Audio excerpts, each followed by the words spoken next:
स्वागत है आपका आज की चाय पे।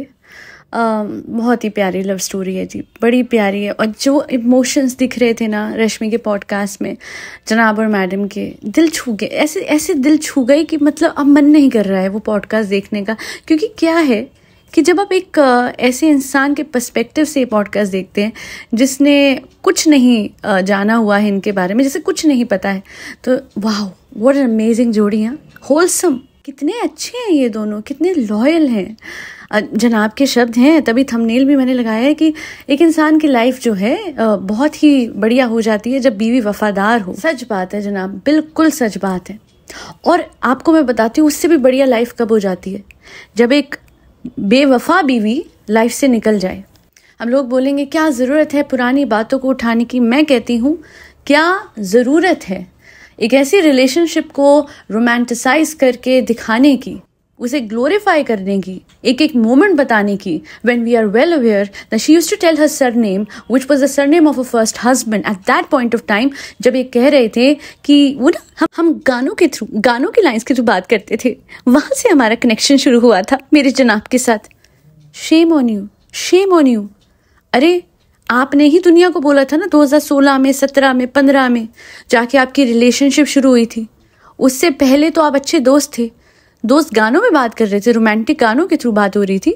ना ना ना ना, let's twist it in their way. Friendly songs, yes yes, friendly songs थे।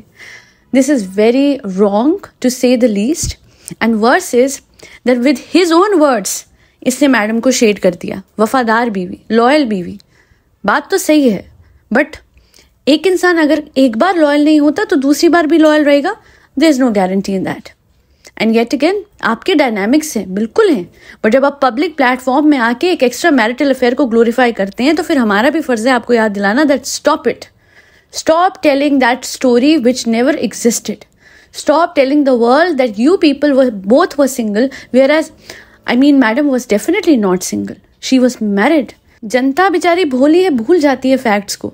बर्ड्स आई व्यू से देखेंगे, यानी अगर सारे सर्कमस्टांसेस को मद्देनजर रखते हुए देखेंगे तो सबको समझ आएगा कि क्या बकवास कर रहे हैं। आई एम सॉरी टू से, I mean I shouldn't use this word, but मैंने हमेशा कहा है और अभी भी कहूंगी कि अगर आप चाहते हो ना कि रिएक्शन चैनल्स आपके एक्स्ट्रा मैरिटल अफेयर वाली बात उठानी बंद कर दें, तो फिर खुद से अपने इस एक्स्ट्रा मैरिटल अफेयर को जो इवेंचुअली शादी में बदल गया उसे ग्लोरीफाई करना बंद करें, because you are not teaching the world the right thing. लोग सोचेंगे आहा क्या रिलेशनशिप है इनकी, irrespective of whatever she did with the husband, या फिर ये सोचेंगे कि वो दानव था, वो ऐसा था, वो वैसा था। अगर आपको दूसरे का पर्सपेक्टिव नहीं पता है कि उनके हस्बैंड ने क्या किया क्या नहीं किया, तो हमारा बिल्कुल ये नहीं, हम कर ही नहीं सकते कि हम उनको बिना कुछ जाने समझे ब्लेम करें।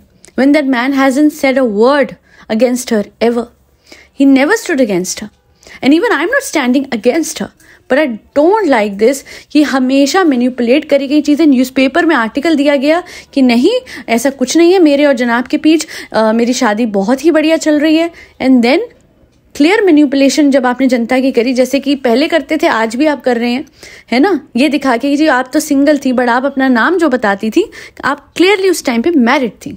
आपके हस्बैंड ने आपको ट्रस्ट किया था कि आप जा रही हैं, आप काम कर रही हैं, you have the right to work, and you betrayed him.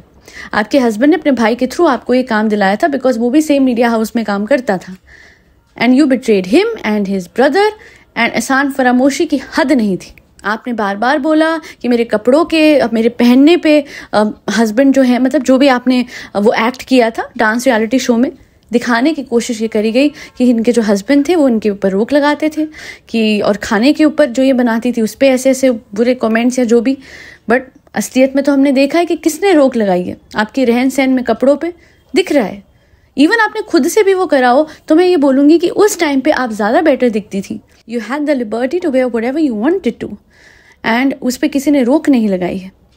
In fact मुझे याद है जनाब ने कहा था ना, जब आप ऊपर एक टॉप पहन के गई हुई थी, लॉन्ग टॉप थी टिल नीज, एंड उन्होंने कहा था ये नीचे का पहनना भूल गई है, ऐसा कुछ हुआ था। I still remember. This man is narrow minded. ये खुद बिना शर्ट के गानों में डांस कर सकता है, पर अपनी बीवी पे कॉमेंट करता है मीडिया के सामने इतना भद्दा। This man is narrow minded, not your ex husband. वो वेल एजुकेटेड फैमिली से थे, and I tell you one thing, law of the universe में जब उसके बारे में बात करती हूँ, लॉ ऑफ अट्रैक्शन सिखाती हूँ, this is how you get rid of those people who do not match your vibration. वो इतनी एजुकेटेड, इतनी बढ़िया, इतनी सेंसिबल फैमिली थी।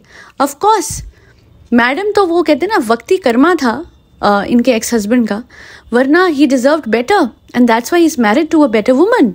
He got rid of someone who was also very narrow-minded, very dramatic, not so decent, and that's why she got Janab and his family, who are very narrow-minded, not so decent, and we've seen that, we've witnessed that, कि किस तरीके के लोग हैं और एहसान फरामोश लोग हैं। तो मैडम ने अच्छी फैमिली को छोड़ के इस फैमिली को चूज इसलिए करा बिकॉज जब आप खुद एहसान फरामोश होते हैं, जब आप खुद किसी के साथ धोखा करते हैं, तो आगे से आपको लोग भी वैसे मिलते हैं। You attract those people in your life जो कि बिल्कुल उसी तरीके के होते हैं। इस फैमिली के लिए जितना भी आपने कर लिया हो, आज तक मजाल है किसी ने कुछ भी वापस करने की कोशिश करी हो। Even during her pregnancy phase no one came up इनकी सेवा करने के लिए। No one was even 1% bothered कि इनकी हालत क्या है।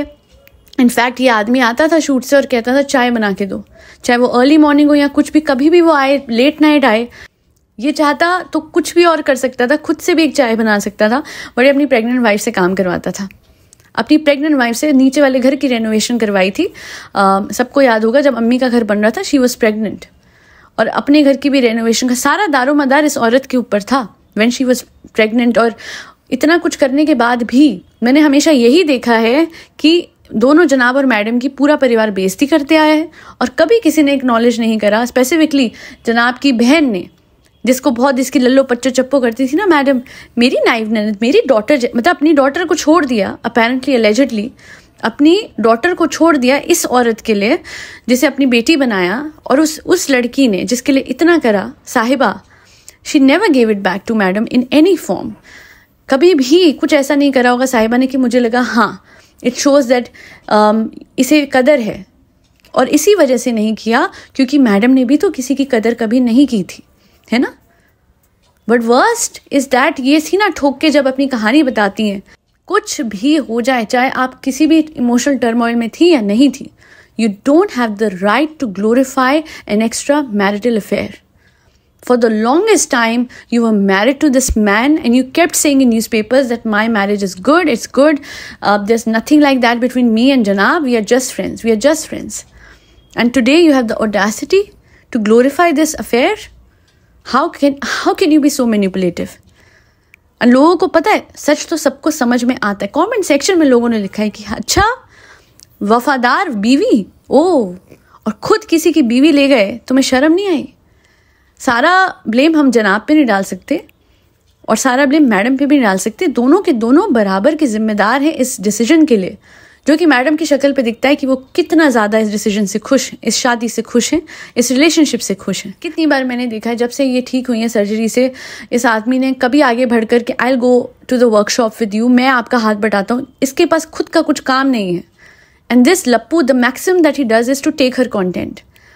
किसी ने कमेंट में भी लिखा है कि मैडम ने वेलकम दिखाना था बेटे का एंड वो कंटेंट भी ये ले गया, एंड इसलिए मैडम का नेक्स्ट व्लॉग अभी तक आया ही नहीं है। ये अपनी बीवी को कंटेंट तक पोस्ट नहीं करने देता। सारा मेन कंटेंट अजमेर शरीफ का भी इसने ही पोस्ट करा, अभी मुदाहा का, लखनऊ का, हर चीज़ इसने पोस्ट करी। मैडम को, पापा को भी नहीं ले जाने दिया इसने फ्लाइट में, अपने पापा को लंबा सफ़र कराया क्योंकि इसने कंटेंट खींचना था, क्योंकि खुद से तो इसकी फ्लाइट से काफ़ी हालत तंग हो जाती है। Last but not the least, all I से इज, सही कहते थे ना वो क्रू मेंबर्स जिन्होंने आके कमेंट करे कि हमने देखा है कि कैसे ये सेट पे अनकंफर्टेबल कर देते थे बाकी सबको with their public display of affection which is called PDA। तो आज खुद ही बोल दिया ना कि गानों का एक्सचेंज होता था, हम गानों से कनेक्ट करते थे। हा। वैसे ऐसा होना चाहिए इंसान को कि चोरी और सीना चोरी, इस चीज़ का मैंने अगर पर्सोनिफिकेशन देखा है तो वो मैडम में देखा है। She will do whatever she wants to do, और ये सामने रखेगी उस बात को as if she did the best thing ever. And लोग कुछ बेचारे हैं, इनके जो भोले सब्सक्राइबर्स हैं, वो आके बोलेंगे कितनी प्यारी जोड़ी है, हा। मैं बोलूँगी क्यों, ये गुनाह नहीं है? 100 गुनाह गिनाते थे जनाब कि कमेंट कर दिया तो वो गुनाह है, बद्दुआ लगेगी, ये वो। किसी आदमी का दिल दुखा के उसकी बीवी को लेके जाना, उसकी बीवी से चक्कर चलाना, जब उसने विश्वास करके उसे काम पे भेजा था, yes she deserves to work, she can do whatever she wants to do and I trust her, and then she betrayed him। तो अगर कोई इंसान ऐसा इतना बुरा कर जाए किसी और के साथ तो वो गुनाह नहीं होता? उसको बैठ के आप इस तरीके से ग्लोरीफाई कर सकते हैं? मुझे इस सवाल का कोई जवाब दे दे। But then I also know one thing, once a cheater always a cheater. आगे मैं कुछ नहीं बोलूँगी, क्योंकि एक इंसान अगर पहले एक रिलेशनशिप में जिसमें शादी हो गई है, अलेजेडली बच्चा भी हो रखा था, अगर इतना सब कुछ होने के बाद भी वो ट्रस्ट का वो बिट्रेयल कर सकता है, तो आगे की रिलेशनशिप्स में वो कितना निभा लेगा या निभा लेगी? मतलब जनाब और मैडम दोनों की कुछ ऐसी हिस्ट्री है, मुझे तो दोनों ही ऐसे बड़े डाइसी से लगते हैं। और फिर I will not be surprised कि बाकी सब व्लॉगर्स की तरह इनकी भी कभी असलियत निकल के आ रही है। ये गुडी गुडी पना सिर्फ व्लॉग्स पे होता है। सुना है ना भारती के पॉडकास्ट में आपने कि चीखने चिल्लाने वाली लड़ाइयाँ होती हैं। यही सच है। आप लोगों को बस सब कुछ अच्छा इसलिए दिखाया जाता है कि व्लॉग्स चलते रहे, लाखों आते रहे। जिस दिन या तो लाखों आने बंद हो गए या व्यूज़ कम हो गए, उस दिन फिर आप अलग कंटेंट देखेंगे। अब निदा सूफियान को लेके लोग कितना आइडियलाइज करते थे, सब सच सामने आ रहा है। मुझे नहीं पता कौन सही है कौन नहीं, बट मैंने निदा की आंखों में बहुत दर्द देखा है। I seen a lot of pain in her eyes and I guess no one deserves that much pain. हालांकि मैडम का तो मैं इतना बोलूँगी कि बस इनको ना ऊपर वाले से माफ़ी मांग के और वो जो इंसान के साथ गलत किया था उससे माफ़ी मांग के आगे बढ़ना चाहिए लाइफ में, because Karma definitely comes back your way. Everything, whatever you do with the world, the world gives you back, and that's called law of attraction. And तभी तो जनाब इनकी लाइफ में जो इनका है तो सुकून, बट आंखों के नीचे अंडर आई सर्कल से पता लग रहा है कितना सुकून है इनकी लाइफ में। बहरहाल that'll be all. I can't believe people will sit around, those who've had extramarital affairs, जिनकी शादी ही उस चीज़ पे बेस थी, and they'll give a podcast on that. बड़े बेशरम। बहरहाल that'll be all. आप जाइए मेरे दूसरे चैनल पे किसी मिरेकल्स पे enhance your self concept. If you want you can take my LOA coaching, but अगर आप किसी वजह से नहीं ले पा रहे हैं, I have posted a lot of content with respect to law of attraction and law of assumption which is based on the teachings of Neville, Abraham Hicks, Rhonda Byrne and Bob Proctor, also Joe Dispenza. सो आप जाइए, खुद से काम कीजिए अपने ऊपर and achieve whatever you want to in your life because you're the operant power. आप जिस दिन ये समझ जाएंगे कि सब कुछ जो आपके सामने है वो आपके अंतर मन की देन है, उसी दिन से आप अपने सबकॉन्शियस को इस तरीके से रिवायर कर सकेंगे जिससे आप अपनी सारी ड्रीम्स फुलफिल कर सकें, क्योंकि कहते हैं ना as with in so without.